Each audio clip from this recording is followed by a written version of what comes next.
अस्सलाम वालेकुम। आज हम एक मोस्ट रीसेंट डेवलपमेंट की बात करेंगे। ये डेवलपमेंट बेसिकली एक नासा की लैंडमार्क अचीवमेंट है जिसमें उन्होंने एक एस्टेरॉयड सैंपल को अपने स्पेस स्टेशन पे कलेक्ट किया है। ये सैंपल बेसिकली एक एस्टेरॉयड सैंपल है जो कि लार्जेस्ट एवर एस्टेरॉयड सैंपल है जिसको अब तक की रिकॉर्डेड ह्यूमन हिस्ट्री में कलेक्ट किया गया है या ज़मीन पे रिसीव किया गया है। ये एक 7 इयर्स लॉन्ग जर्नी थी जिसमें प्रॉब को बैक इन 2016 लॉन्च किया गया and after 4 years of its successful voyage it landed on the surface of asteroid, and it took more than 3.5 years to collect 250 gram of asteroid sample. ये basically asteroid sample एक dust collection है जिसको 3.5 years के एक meticulous effort के बाद वहाँ से कलेक्ट किया गया, देन इसको इनकैप्सुलेट किया गया एंड एयर टाइट सील्स में डिलीवर किया गया एट स्पेस स्टेशन। सो जब भी इस लैंडमार्क अचीवमेंट को देखते हैं तो इसमें डेफिनेटली कुछ फैक्ट्स एंड फिगर्स जो हैं वो क्लियर करना बड़े ज़रूरी हैं। इन फैक्ट्स एंड फिगर्स में ये है कि जो बताया जा रहा है या जो रिकॉर्ड किया गया है नासा की तरफ से वो ये है कि इस टोटल जर्नी में अराउंड 3.86 बिलियन माइल्स जो है वो कवर किए गए इन दीज 7 इयर्स। और इस सब दौरानिए में इसका अपने स्पेस स्टेशन से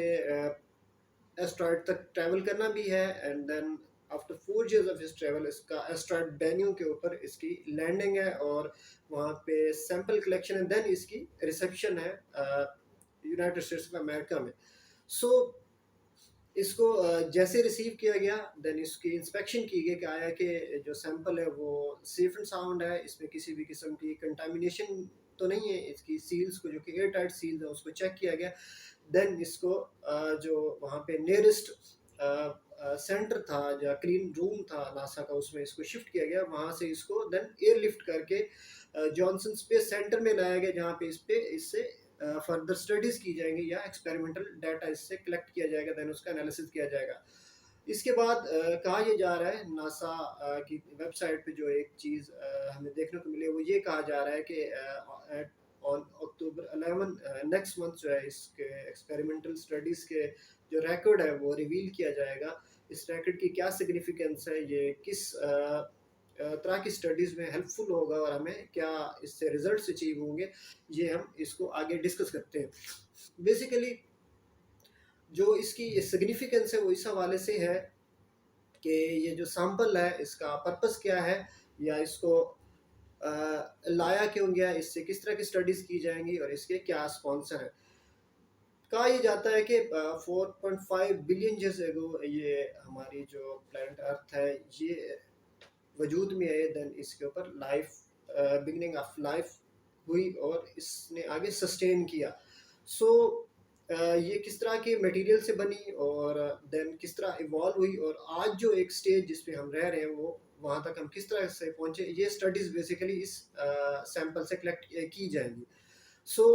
कहा यह जाता है कि जो एस्ट्रॉयड्स हैं these are composed of most original material जो कि बेसिकली सोलर सिस्टम की एग्जिस्टेंस का सबब बना या जिससे सोलर सिस्टम हमारा वजूद में है जिसमें हमारी प्लेनेट अर्थ भी शामिल है। सो इसका नासा के मुताबिक इसका जो 1/4 है कॉन्स्टिट्यूंट है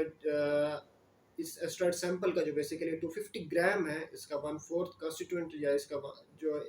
एक चौथाई हिस्सा है उसकी एक्सपेरिमेंटल स्टडीज़ की जाएंगी। जो इसका रेस्ट ऑफ इस एस्ट्रॉयड सैंपल का है उसको ये सेव किया जाएगा, सिक्योर किया जाएगा फॉर कमिंग जनरेशन के वो इससे अपनी एक्सपेरिमेंटल स्टडीज़ को फर्दर कंटिन्यू करें। तो इसमें से ample amount of sample will also be sent to its coalition partners जो कि basically Germany Japan and Canada है वहाँ पे, ताकि वहाँ पे भी इससे एक एक्सपेरिमेंटल स्टडीज़ की जा सकें। सो इन एक्सपेरिमेंटल स्टडीज़ से जो चीज़ एक वजूद में आएगी, जो चीज़ एक अक्स की जाएगी या कंक्लूड की जाएगी वो ये है कि हमारी अर्थ सरफेस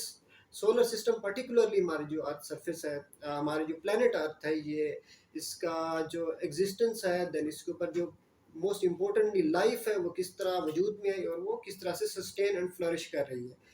सो ये एक फैक्ट है कि जो एस्ट्रॉयड है वो स्ट्राइक किया उन्होंने सोलर सिस्टम में डिफरेंट प्लैनेट्स के साथ, उसमें अर्थ भी शामिल है उसके साथ, तो they brought with them some organic material, particularly water, जो कि यहाँ पे लाइफ के आगाज़ का सबब बना, देन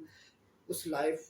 ने इवॉल्व किया एंड फ्लरिश करते हुए इस स्टेज तक पहुंची। सो इस चीज़ को या इस फैक्ट को सेटल करने के लिए, इस फैक्ट को प्रूव करने के लिए ये एक्सपेरिमेंटल स्टडीज़ बहुत ज़रूरी हैं, और इनको